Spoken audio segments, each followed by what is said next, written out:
지난주 화요일에 오래간만에 여전도회 주최로 우리 교회에서 봄나들이를 다녀왔습니다. 어디 다녀왔죠? 파주의 벽초지 수목원과 마장호수를 다녀왔어요. 꽃들이 얼마나 아름답게 폈는지 함께 가신 우리 권사님들, 집사님들이 난리가 난 겁니다. 얼마나 사진을 여러 장을 찍고. 근데 저는 그렇게 사진 찍는 걸 좋아하지 않거든요. 그래서 이렇게 사이드에서 가만히 좀 서 있었어요. 그랬더니 한 성도님이 저에게 오시더니, 목사님, 오늘이 제일 젊은 날이에요. 우리가 나이를 하루하루 갈수록 나이를 먹어가잖아요. 그렇게 따지면 오늘이 우리 일생 가운데 가장 젊은 날이라는 거죠. 참 수긍이 됐습니다. 우리는 나이를 거스를 수 없는 존재입니다. 그렇죠? 아무리 우리가 운동을 하고 잘 챙겨 먹으면 노화를 어느 정도 늦출 수는 있으나, 그렇죠? 그 노화 자체를 거꾸로 뒤집어서 나날이 젊어질 수는 없습니다. 제가 요새 한 번씩 거울을 보고 깜짝깜짝 놀랍니다. 웬 중년 아저씨가 보여요. 제가 우리 봉신교회 처음 왔을 때만 해도 우리 성도님들이 저를 위해서 기도해 주실 때 우리 젊은 종을 위하여 이렇게 기도를 해 주셨거든요. 근데 요새 저를 위해서 기도해 주시는 건 맞는데 이 젊다라고 하는 단어가 쏙 빠져버렸어요. 13년 동안 제가 목회하느라고 고생을 하는 바람에 한 열흘 전에 제가 그 철학과 선배 목사님 교회에 가서 금요일 그 철야를 인도하고 왔습니다. 그 목사님과 몇 년 만에 만나는 거였어요. 그 형님을 보자마자 제가 그랬습니다. 어이구, 백발이 다 되셨네. 1년 선배거든요. 근데 그 형님이 저를 보시고는 아이고, 머리 많이 빠지셨네. 서로 안 보이는 사이에 많이 그렇게 나이가 들게 된 것이었습니다. 여러분은 나이 들어감에 대해서 어떻게 받아들이고 계십니까? 이 나이 들어감에 대해서 여러분은 어떤 관점으로 바라보고 계시고, 나이 들어가는 여러분을 바라보시면서 어떤 생각, 어떤 감정이 드십니까? 제가 아는 몇 개 유행가가 많지 않은데 그 중에 제가 좋아하는 노래가 최백호 씨의 낭만에 대하여. 근데 맨 마지막에 어떻게 끝나요? 잃어버린 것에 대하여, 다시 못 올 것에 대하여. 이게 바로 나이 들어감에 대해서 탄식하고 애도하고 아쉬워하는 거 아닐까요? 나이 들어간다는 것은, 오늘 본문 좀 보여주시면 PPT에 우리 다시 한번 읽어보죠. 그러므로 우리가 낙심하지 아니하노니 우리의 겉사람은 낡아지나 우리의 속사람은 날로 새로워지도다. 자, 여기 보시면 낙심하지 않는다, 낙심이라고 하는 단어가 나와요. 우리 크리스찬들은 겉사람은 낡아지나, 점점 우리의 육체는 많이 사용하다 보니까 노화되고 낡아지고 퇴화할 수밖에 없다는 거예요. 하지만 우리의 속사람은 주님과 동행하면서 주님 주시는 생명으로 날로 새로워진다는 겁니다. 그런데 이런 은혜를 경험하지 못하면 점점 나이 들어가는 내 모습을 보면서 뭐 할 수밖에 없다고요? 낙심할 수밖에 없다는 거예요. 다시 못 올 것에 대하여, 잃어버린 것에 대하여 뭐 할 수밖에 없는 인생이에요? 낙심할 수밖에 없는 인생입니다.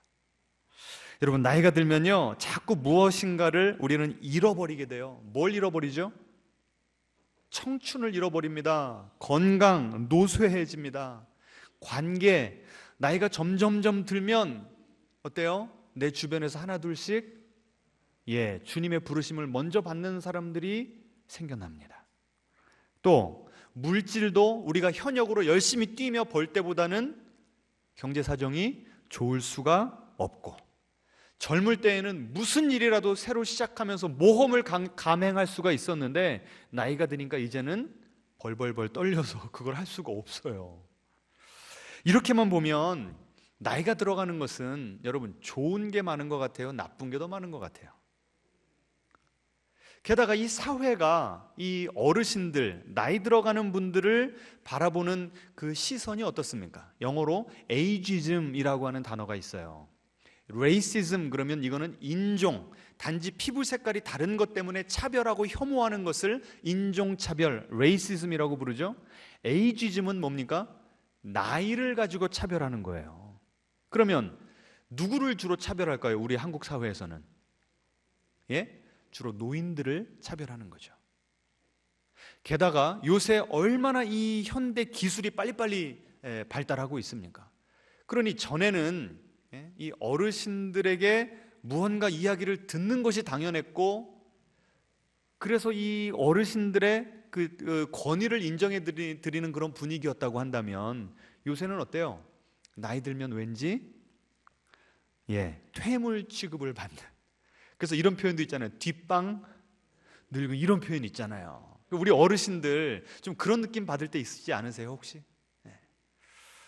자, 오늘 그래서 우리가 좀 던져볼 질문은 이것입니다. 우리는 이 나이 들어감을 피할 수는 없는데, 그렇다면 하나님께서는 왜 우리에게 이런 노년을 허락하실까? 왜 이렇게 건강을 잃어버리고 내 몸이 약해지는 이런 것들을 허락하실까? 이 나의 상실과 연약함을 통해서 하나님께서는 무엇을 이루시기를 원하시는가? 오늘 그 설교 제목이요, 나이 들미 축복이 되려면입니다. 설교 제목 좀 근사하지 않아요? 나이 들미 뭐가 될 수 있다고요? 축복이 될 수 있다는 거예요. 그런데 나이 든다고 그것 자체가 저절로 나에게 축복이 되는 것이 아니라, 어떻게 해야 나이 들미 나에게 축복으로 다가올 수가 있는가? 이게 오늘 우리가 한번 같이 던져봐야 될 질문입니다. 오늘 이 설교는요, 제가 이번 학기에 그 상담 과목 가운데 나이 들매 영성이라고 하는 과목을 듣고 있기 때문에 오늘 또 이런 설교를 할 수가 있었어요. 그 수업 시간에 이런 인용문을 보여주시더라고요. 보여주시면 같이 한번 읽어볼까요? 지난 100년 동안 인간의 기대 수명이 급격하게 증가하게 하신 하나님의 이유와 목적은 이 세계가 지혜를 절박하게 필요로 하기 때문에 보다 많은 사람들이 노인이 되게 하셨기 때문이다. 여러분, 이렇게 노년을 바라보신 적이 있으세요? 우리의 인간의 기대 수명이 엄청나게 높아졌잖아요. 우리나라가 전 세계 가운데 이 기대 수명이 3번째로 높답니다. 넘버 원이 어느 나라일까요? 일본이에요, 일본. 그런데 일본과 우리나라의 그 평균 기대 수명의 차이가 1년이 안 된대요. 그러니까 1등이나 3등이나 별 차이가 없는 거예요. 그러면 하나님이 특별히 우리 한국 사람들 왜 이렇게 오래 살게 하시는가? 그 목적이 뭐냔 말이에요. 뭐라고요? 이 세계는 지금 뭘 절박하게 필요로 한다고요? 지혜를 필요로 한대요. 지금 우리가 살고 있는 시대는요, 지식은 넘쳐납니다. 이 챗GPT라든지 제미나이라든지 여기다가 치기만 하면요, 우리가 알고 싶은 정보를 실시간으로 얼마든지 얻어낼 수 있어요. 그런데 뭐는 부족한 시대예요? 지혜는 부족한 시대예요. 그런데 이 지혜라고 하는 것은 나이가 들면서 얻어지는 것이지 젊을 때는 얻고 싶어도 얻을 수가 없답니다. 자, 우리 어르신들, 하나님이 왜 이렇게 오래 살게 허락을 하신다고요? 지혜로운 사람이 되기 위해서. 우리 앞뒤자로 인사하겠습니다. 지혜로운 사람이 됩시다. 네. 그러면 이때의 이 지혜로움이라는 것은 무슨 뜻인가? 관계의 지혜입니다. 관계를 잘 맺을 수 있는 지혜예요. 젊었을 때는 욱하는 성질도 있고, 어렸을 때 그 성장 과정에서 받은 상처도 있고, 여러 가지 모가 난 사람들이 많습니다. 그런데 하나님께서 우리 속에 내주하셔서 우리 속 사람을 매일 새롭게 하시면 우리의 인격이 다듬어지는 거예요. 아멘이십니까? 지금 그런 일들이 일어나고 계십니까? 그렇게 되면 관계를 잘 맺게 된다는 거죠. 아까 그 성경 구절 고린도후서 4장 16절에 겉사람과 속사람이 나오죠. 이걸 어떻게 이해하면 쉽냐면, 이 겉사람은요, 헬라어에 생명이라고 하는 단어가 2개가 크게 대표적으로 2가지가 있어요. 첫 번째는 비오스입니다. 따라해 보실까요? 비오스. 비오스라는 건 우리의 육체의 생명이에요. 뇌가 활동하고 있고 가슴, 심장이 뛰고 있다면 내가 비오스를 가지고 살아가는 겁니다. 그런데 이 비오스는 날이 갈수록 어떻게 할 수밖에 없다고요? 후패하고 낡아질 수밖에 없다는 거예요. 그런데 우리 크리스찬들은 이 비오스라고 하는 생명만 가지고 살아가는 사람들이 아니라 우리 심령 가운데 누구의 생명이 있어요? 예수님의 생명이 있어요. 이걸 뭐라고 부르냐면 조에, 영어 스펠링으로 하면 Z-O-E, 조에라고 부르는 겁니다. 그러니까 예수님의 생명이 내 속에 살아계시다는 얘기는 뭐냐면 주님이 우리와 지금 다 연합해 계시다는 거예요. 그럼 우리가 그 주님과 10년을 동행하고 20년, 50년, 70년을 동행하면 누구를 닮아가는 게 맞을까요? 예수님 닮아가게 되는 거예요. 그러면 예수님의 지혜가 나의 지혜가 되는 겁니다. 그 예수님이 관계를 잘 맺으셨거든요. 우리에게 이런 지혜가 지금 개발되는 줄로 믿으시기 바랍니다. 자, 그러면 어떤 관계를 잘 맺는 것이 노년의 지혜로움일까? 두 가지만 오늘은 말씀을 드리기를 원합니다. 첫 번째는 이웃과 나, 다른 사람들과 내가 관계를 잘 맺는 지혜를 하나님께서는 특별히 노년에 잘 개발시켜 주시기를 원하세요. 여러분 한번 생각해 보세요. 우리가 나이가 들면서 점점점 더 많은 사람들을 포용하게 됩니까? 아니면 그 범위가 줄어들고 있습니까? 그리고 같은 사람들이라고 할지라도 그 사람들과 더 깊은 교제, 더 깊은 사랑의 자리까지 가고 있습니까? 아니면 아유, 싸움이나 안 하면 다행이지, 이렇게 좀 어느 정도 마음을 닫고 살아버립니까? 이게 지금 여러분이 점점 더 지혜로운 사람이 되어가는가, 속 사람이 새로워지는 인생을 사는가, 그렇지 않은가의 갈림길이 된다는 거예요. 전에 어떤 어르신이 그런 말씀하시더라고요. 나는 한 번 꼴 보기 싫은 사람은 죽어도 꼴 보기 싫어, 이렇게 말씀하시더라고요. 이런 분들은 관계적인 지혜가 개발되지 못한 분들이죠. 주님이 우리 속에 살아계시면 다른 사람들 눈에 있는 티가 더 크게 보일까요? 내 속에 있는 들보가 더 크게 보일까요? 주님이 나와 동행하시면 내 들보가 더 크게 보이는 거죠. 그리고 상대방을 바라볼 때도 그 사람의 지금의 모습을 바라보면서 실망하거나 지적질하고 화를 낼까요? 아니면 앞으로 변화시키실 모습을 기대하면서 그 사람을 용납하게 될까요? 전자예요, 후자예요? 주님이 나랑 동행하시면, 내 속사람이 새로워지면 후자가 되는 거죠. 그럼에도 불구하고 나이가 들수록 이 사람이 더 많은 사람을 포용하고 더 깊이 포용한다는 것은 결코 쉬운 일이 아닙니다. 제가 그 과목 듣는 그 교수님이 이런 말씀을 하세요. 비교적 젊은 학생들에게 물어보시더라고요. 여러분 몸살 겪어보셨죠? 몸살 할 때 몸 상태가 어떻습니까? 어떤 학생이 괴롭죠. 그 교수님이 그래요. 어르신들은 그 몸살을 매일 앓고 있습니다. 우리가 젊었을 때 몸살 아팠을 때 그 괴로움이 우리 어르신들에게는 일상이라는 거예요. 그러니까 점점점 살 시간들은 줄어가지 몸의 에너지는 줄어들지 하니까 나랑 안 맞는 사람에게 일부러 맞춰가면서 그 사람과 친교하기가 너무나 힘들고 아까워한다는 겁니다.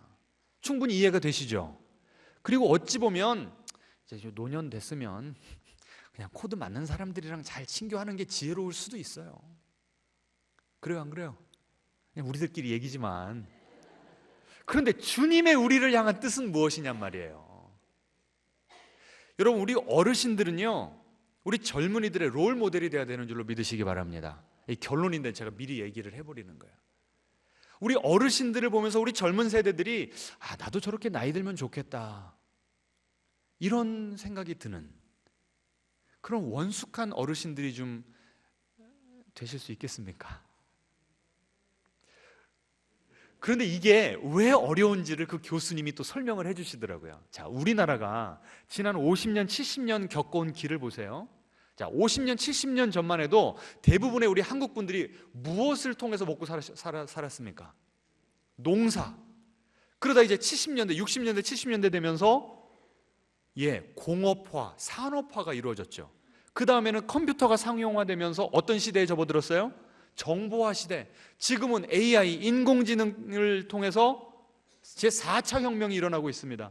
매번 어떤 기술의 혁신이 있을 때마다 전 세계가 이게 그냥 한 번씩 뒤집어 엎어진다는 거예요.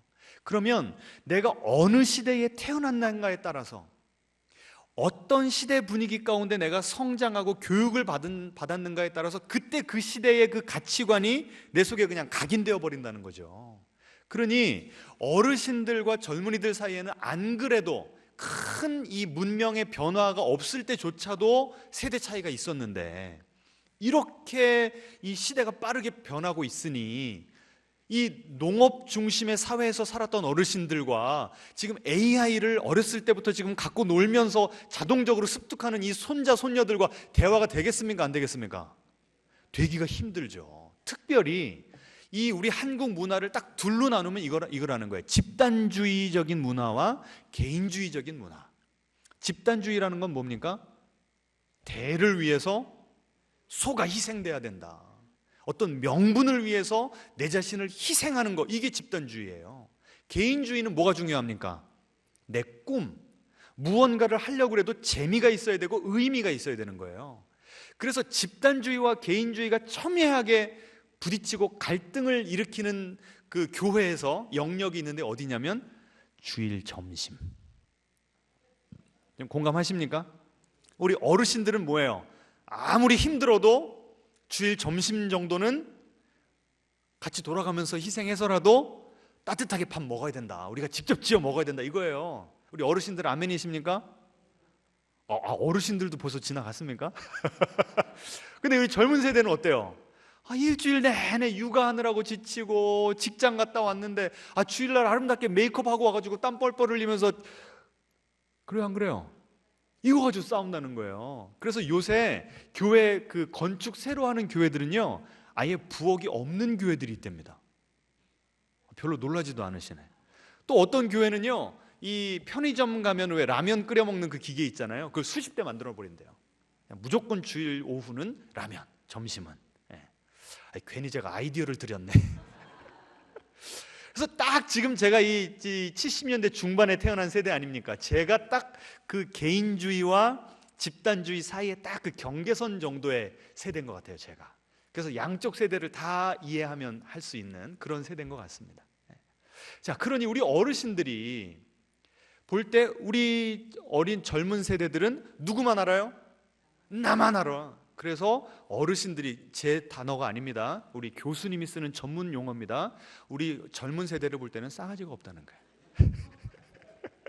그런데 우리 젊은 세대들이 우리 어르신들을 볼 때는 뭐예요? 계속 지적질해야 되니까 꼰대라는 거예요, 꼰대.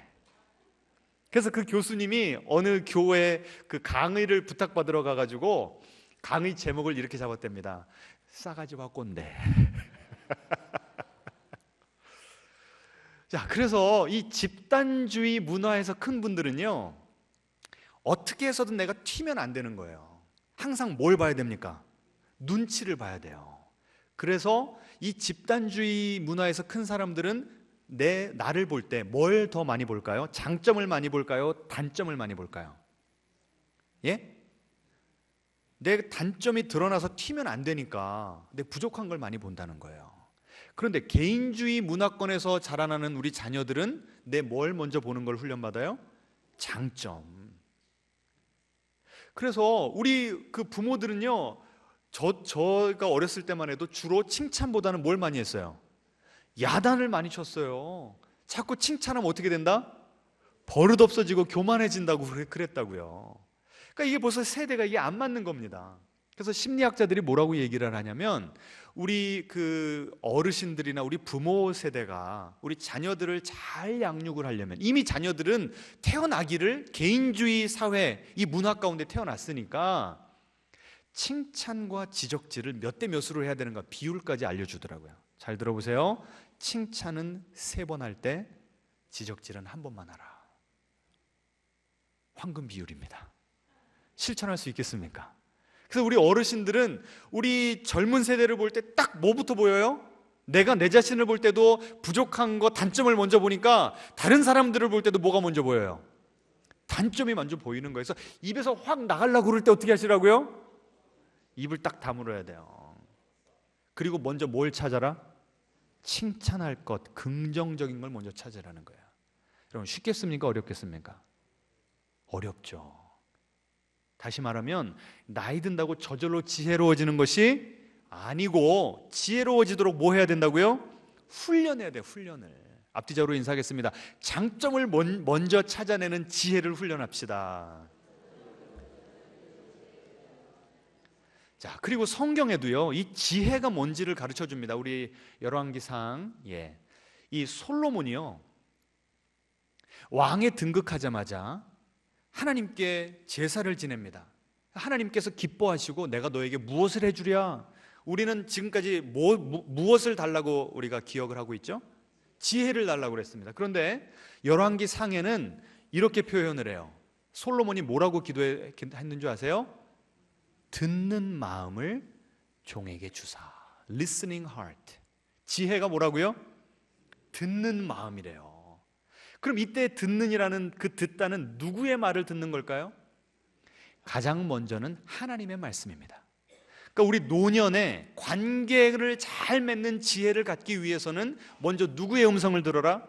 하나님의 음성을 들으라는 거예요. 나와 코드가 안 맞고 내가 볼 때 못마땅한 사람들을 하나님께서는 어떻게 바라보시는가? 여러분, 하나님이 우리를 바라보실 때, 나를 바라보실 때 뭐라고 말씀하세요? 나는 너의 죄와 허물에도 불구하고 너를 사랑한다, 너를 의롭다고 여겨준다 말씀하시잖아요. 그럼 그 똑같은 은혜를 나와 코드가 맞지 않는 그 사람에게도 동일하게 말씀하여 주십니다. 아멘. 그런 하나님의 음성을 들으라는 거예요. 그리고 그 하나님의 음성을 듣게 되면 그 다음부터는 다른 사람들을 볼 때 누구의 마음으로 대할 수 있어요? 하나님의 마음으로 그들을 대할 수가 있는 겁니다. 그래서 사도 바울을 보시면요, 사도 바울이 젊었을 때는, 하나님 만나고 얼마 안 됐을 때는 얼마나 이 복음으로 가슴이 뜨거운지 전도 여행을 갔어요. 바나바라고 하는 그 동역자와. 그런데 그 바나바가 자기 조카 누구를 데려갑니까? 마가를 데려가요. 마가를. 그런데 이 마가는 마가의 다락방이라고 하는 표현이 있죠. 예수님이 너희들 예루살렘 떠나지 말고 성령을 받을 때까지 기다려라라고 할 때 다들 마가의 다락방에서 기다렸다고요. 몇 명이? 120명이. 여러분, 다락방에 120명 들어가려면 집 규모가 어느 정도 돼야 될까요? 부잣집이에요, 부잣집. 그러니까 마가는 부잣집에서 편하게 큰 친구였어요. 그런데 사도 바울을 따라다니면서 이 선교 여행을 다니다 보니까 험난했을까요? 평탄했을까요? 얼마나 고생을 많이 했는지 중간에 뛰쳐나가 버렸어요. 집으로 돌아가 버렸어요. 그리고 이 사도 바울과 바나바가 1차 여행에서 돌아왔습니다. 2차 여행을 떠나려고 하는데 바나바가 마가에게 한 번 더 기회를 주자는 거예요. 바울이 어떻게 했을까요? 어떻게 했을까요? 칼같이 잘라버렸어요. 그런 인간은 안 돼! 될성 부른 나무는 떡잎부터 알아봐. 걔는 안 돼! 결론을 내버린 거예요. 그런데 수십 년이 흘렀습니다. 사도 바울이 그 옥중서신이라고 하죠. 이제 인생 말년에 이제 주님의 부르심을 받기 얼마 남지 않았을 때 쓴 편지들 가운데 마가를 데리고 와라라고 하는 표현이 나와요. 그가 나의 동역자고 그가 나의 사역에 너무나 귀한 사람이다, 이렇게 표현을 해요. 사도 바울이 마가를 바라보는 관점이 어떻게 바뀐 거예요? 어떻게 바뀐 거예요? 그냥 아주 칼같이 자르는 저지멘털한 그 비판적인 그런 태도에서 포용하고 용서하는 그런 태도로 바뀐 거예요. 여러분, 이게 바로 노년에 우리가 얻어야 될 지혜인 줄 믿으시기 바랍니다. 우리 봉신교회에 이미 그런 어르신들이 많이 계세요. 그러니까 우리 교회가 지난 40년간 이렇게 건강하게 잘 자라올 수 있었던 겁니다. 우리 젊은이들도 이제는 이런 지혜를 얻기 위하여 갈망하시고 훈련 받으시기를 주님의 이름으로 축원합니다. 그래서 나이가 들수록 저 노친네한테 가면 그냥 지적질만 해대고 그냥 꼰대야 꼰대. 그래서 내 곁을 떠나는 것이 아니라 나이가 들수록 더 많이 품어주고 들어주고, 아까 듣는 마음이라고 그랬죠. 그 듣는 마음을 가지고 상대의 마음을 어루만져주고 격려하는 어르신이기 때문에 내 마음이 힘들 때 나는 저 집사님, 저 권사님, 저 장로님에게 가고 싶다, 이런 마음이 드는, 그래서 나이가 들수록 더 많은 분들이 여러분을 찾아오는 그런 복된 인생 사시기를 주님의 이름으로 축원합니다. 자, 그래서 지혜, 이 관계를 잘 맺는 지혜는 첫 번째는 누구와 누구 사이의 지혜라고요? 예? 나와 타인과의. 두 번째는요, 하나님과 나와의 관계입니다. 나이가 들어가면 아까도 말씀드렸듯이 우리의 몸이 후패해져요. 다시 말하면 우리가 쓸모없다고 느껴질 때가 오는 거예요. 여러분, 그거 우리 어르신들 좀 느껴보신 적 있으세요? 그래서 쓸모없는 나 자신에 대해서 자꾸 이 수치심이 느껴진다고 합니다. 책 한 권을 좀 소개를 해드리려고 그래요. 이 죽을 때까지 유쾌하게라고 하는 책을 이 김혜령이라고 하는 교수님이 썼습니다. 이분은 신학 교수님이면서 동시에 목사님이에요. 그리고 이분의 아버지도 목사님이세요. 근데 이 아버지가 은퇴하고 이제 얼마 시간이 지나서 치매에 걸리신 거예요. 그래서 이 아버지가 그 다른 치매 환자들처럼 자꾸 집 밖을 나가시려고 하는 거예요. 근데 집 밖을 나가셔서 집을 못 찾아오시는 겁니다. 그래서 아예 위치 추적 앱까지 깔아놓고 나가서 찾아오기도 여러 번. 그 다음에 점점점 치매가 더 심해지시니까 이제는 숫자 인지를 못 하시더래요.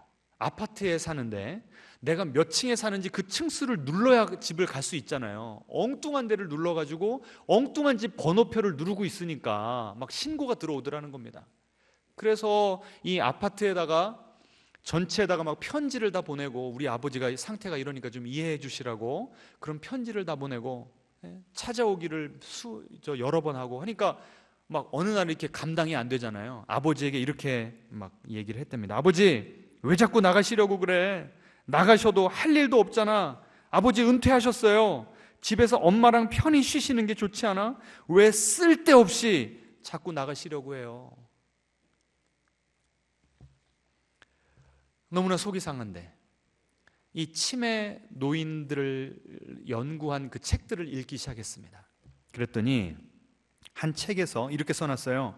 치매에 의한 배회, 그러니까 자꾸 밖에 나가시려고, 치매 걸려서 나가시려고 하는 분들에게는 목적이 있대요. 그냥 나가시는 게 아니랍니다. 그런데 문제는 환자가 원래의 목적을 잊어버렸거나 아니면 혼자 찾아갈 수 없는 목적지를 설정한 것뿐이지 목적은 다 있다는 거예요.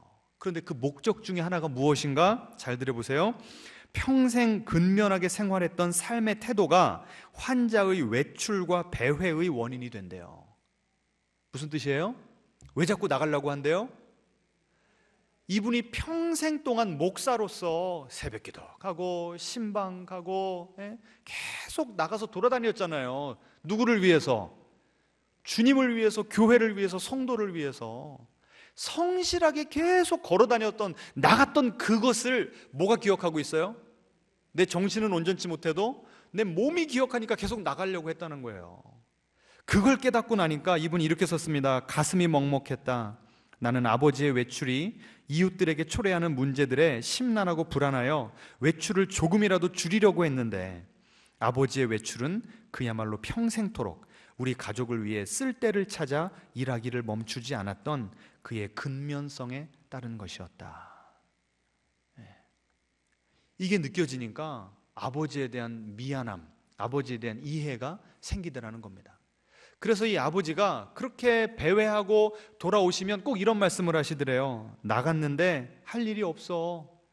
아무것도 못하고 왔어. 재미없어. 여러분, 이 아버지가 정신이 온전하지 못하심에도 불구하고 지금 어떤 마음을 표현한 거예요? 내가 더 이상 이제는 갈 데가 없다. 다시 말하면 내가 뭐가 없어졌다? 쓸모가 없어졌다. 이걸 한탄하고 있더라는 거예요. 여러분, 우리가 왜 이렇게 우리의 인생을 열심히 살려고 노력을 하죠? 예? 쓸모 있는 사람이 되려고.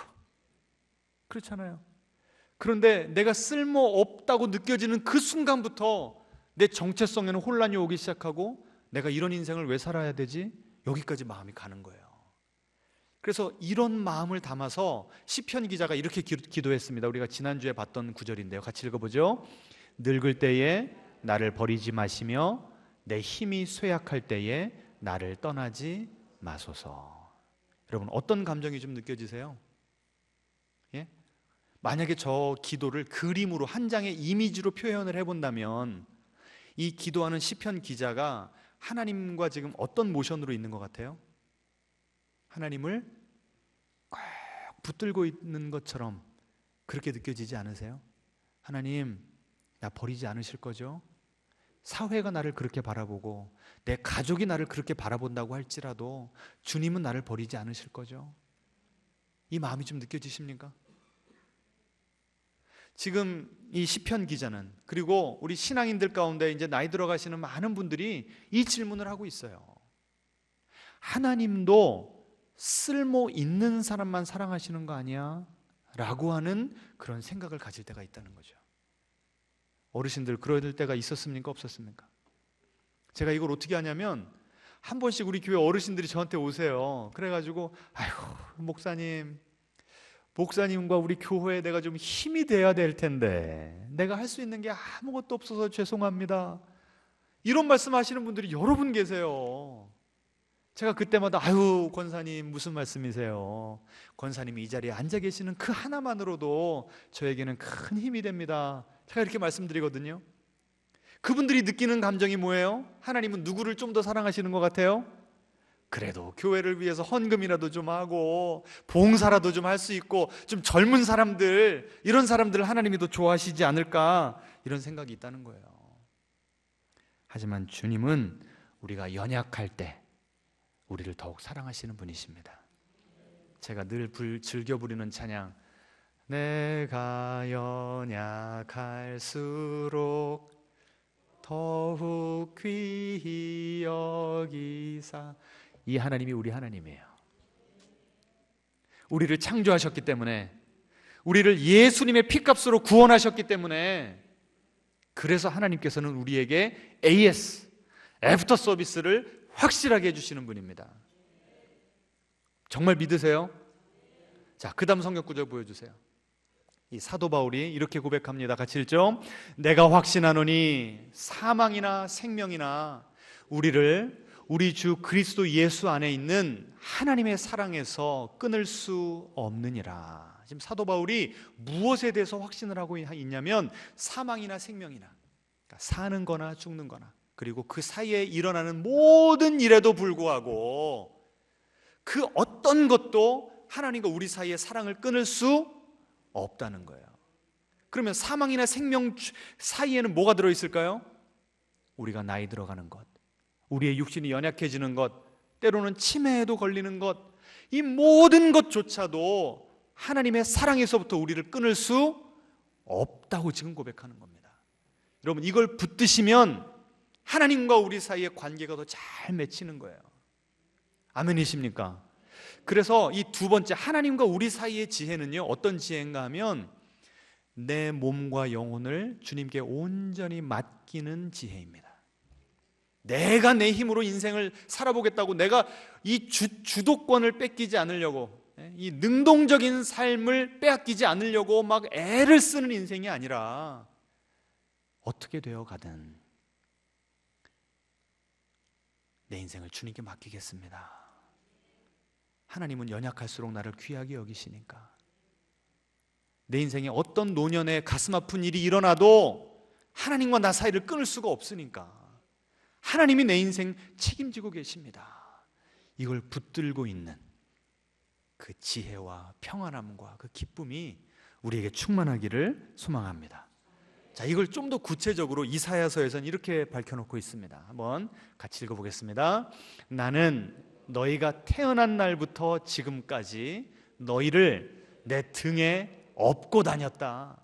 너희가 늙어도 나는 계속 너희를 업고 다닐 것이다. 늙어 머리가 희끗희끗해져도 너희를 치고 다닐 것이다. 지금까지 그렇게 해왔고 앞으로도 그럴 것이다.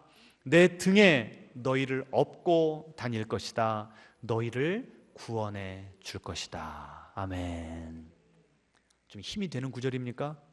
우리 하나님은 어떤 분이시래요? 지금도 우리를 업어주신대요. 그러면 하나님은 우리의 뭐 되세요? 아버지 되시고 어머니 되시는 거죠. 지금 여러분 연세가 몇 세신데 그런 말씀하십니까? 우리 하나님은 우리를 영원히 당신의 아들로 딸로 보십니다. 우리 하나님은 절대 늙지 않으십니다. 우리 육신의 부모님은 나이가 드시면 우리가 보양을 해드려야 되잖아요. 그런데 우리 하나님은 어떠시다고요? 우리 하나님 아버지는 영원히 우리보다 더 젊으세요. 아멘. 그래서 주님이 우리의 인생을 책임져 주실 수 있는 줄로 믿으시기 바랍니다. 여러분, 그 나오미의 스토리를 아시잖아요. 시간이 많이 가서 뭐 길게는 얘기를 못하지만, 나오미가 남편과 아들 둘을 데리고 이민을 갔어요. 모압 땅으로. 그런데 그 이민 간 땅에서 어떤 일이 벌어지죠? 먼저는 남편이 죽고 그 다음에는 아들들이 죽어요. 이제 나는 벌써 노년의 몸이 되어버렸습니다. 이 젊은 이 며느리들한테 너희들은 아직 젊으니까 가서 다시 시집 가라. 그런데 누가 남았어요? 룻이 남았어요. 룻이. 당신의 하나님이 내 하나님이고 당신의 백성이 내 백성이 되겠습니다. 끝까지 따라오잖아요. 그래가지고 베들레헴에 다시 갔는데 막 동네 사람들이 나와가지고 이거 나오미 아니냐고. 나오미가 뭐라고 얘기합니까? 나를 나오미, 기쁨이라고 하는 뜻에서 그렇게 부르지 말고 뭐라고 부르라고요? 마라. 마라는 무슨 뜻입니까? 쓰다. 내 노년에 내 사랑하는 사람들을 하나님께서 다 데려가 버리셨고 내 재물까지도 다 날아가 버렸으니 내 노년이 비참해서 내가 어떻게 사냐. 나는 정말 쓸모없는 사람이 되어버렸는데 하나님이 나를 이렇게 만드셨는데, 그러면서 하나님을 막 원망해요. 그런데 우리 하나님이 그 나오미를 어떻게 하고 계셨다고요? 업고 계셨어요. 왜 그런 상실의 아픔을 허락하셨는지 우리는 알 수 없습니다. 하지만 그를 다시 역이민 오게 하실 때 그 때가 언제라고 나옵니까? 추수할 때라고 나와요. 추수할 때. 이스라엘에는 어떤 법이 있어요? 추수할 때 뭐는 줍지 말아라? 이삭은 줍지 말아라. 그래서 나는 이제 나이가 들어서 나가서 이삭 줍기도 못해. 그런데 하나님이 나에게는 누구를 주셨어요? 예, 신실한 며느리 룻이에요. 룻이 자꾸 헷갈려. 룻을 주셨잖아요. 룻을. 이 나오미가요 뭐라고 얘기했는 줄 아세요? 내가 이민 갈 때는 가득 채워서 갔는데 돌아올 때는 텅텅 비어서 왔다. 그리고 그 주범은 누구다? 하나님을 막 원망했다고요. 그런데 하나님께서 그를 잘 들어주시고 위로하시고 업어주시고 안아주시면서 필요할 때는 이삭 줍기를 통해서라도 끼니를 해결하게 해주시고, 그 룻이 다 첫 번째 가서 일한 밭 주인이 누구였어요? 보아스. 둘이 눈이 맞았네. 그래갖고 결혼해서 아기를 낳았어요. 그래서 이 나오미가 이 아이를 안고 막 하나님을 찬양합니다. 여러분, 하나님이 우리 노년의 인생도 책임져 주실 줄 믿습니다. 그런데 하나님께 인생을 맡기려면 노년 가서 평생 안 하다가 노년 때 갑자기 맡기려면 돼요, 안 돼요? 안 되죠. 우리 젊은 세대들 지금부터 우리 인생의 운전대를 누구에게 맡겨드려야 돼요? 주님께 맡겨드리는 훈련을 하시기를 바랍니다. 제가 이미 여러 번 말씀을 드렸지만 오늘은 이 노년에 대한 이야기이기 때문에 나누지 않을 수가 없는 이야기입니다. 제가 미국에서 사역하고 있을 때 매년 그 12월만 되면 교회 가까운 데 있는 그 노인 요양원에 신방을 갔습니다. 요양원 자체도 엄청나게 크고 그 요양원 안에 이 한국 할머니 할아버지들이 한 70명에서 100명이 계셨어요. 그래서 그분들만을 돌보는 이 목사님이 풀타임으로 계실 정도로 그렇게 노인들이 많았습니다. 그래서 저희는 매년 그 요양원에 가서 그 교인들도 계셨고 또 교인들의 부모님들도 계셔서 찾아다니면서 방마다 찾아다니면서 신방을 했던 거예요. 어느 방에 딱 어떤 분의 어머니시라고 찾아갔더니 와, 노년에도 그렇게 미모가 고우실 수가 있습니까? 키도 크신 분이 얼굴이 뽀얗고 정말 예쁘시더라고요. 그래서 휠체어에 앉아 계시는데 간호사 한 분이 오셔서 그래요. 이분의 그 간호사들끼리도 한 분 한 분 별명을 지어놨는데 이 할머니의 별명이 공주래요. 공주. 하도 예쁘셔가지고. 그런데 이분은 얼마나 치매가 중증 치매 환자인가 하면 말을 못하세요. 언어 자체를 다 잊어버리셨어요. 그래서 저희가 왔다고 하니까 이제 대충 분위기로 알아들으시고 이렇게 인사하시고 웃어주시더라고요. 그리고 제가 이제 찬송 한 장을 부른 다음에 성경을 펴서 읽어드렸어요. 시편 23편. 여호와는 나의 목자시니 거기까지만 했는데요, 입 탁 다물고 계셨던 그 할머니가요, 갑자기 입을 여시고 여호와는 나의 목자시니 내게 부족함이 없으리로다 소리내서 말씀하시는 거예요.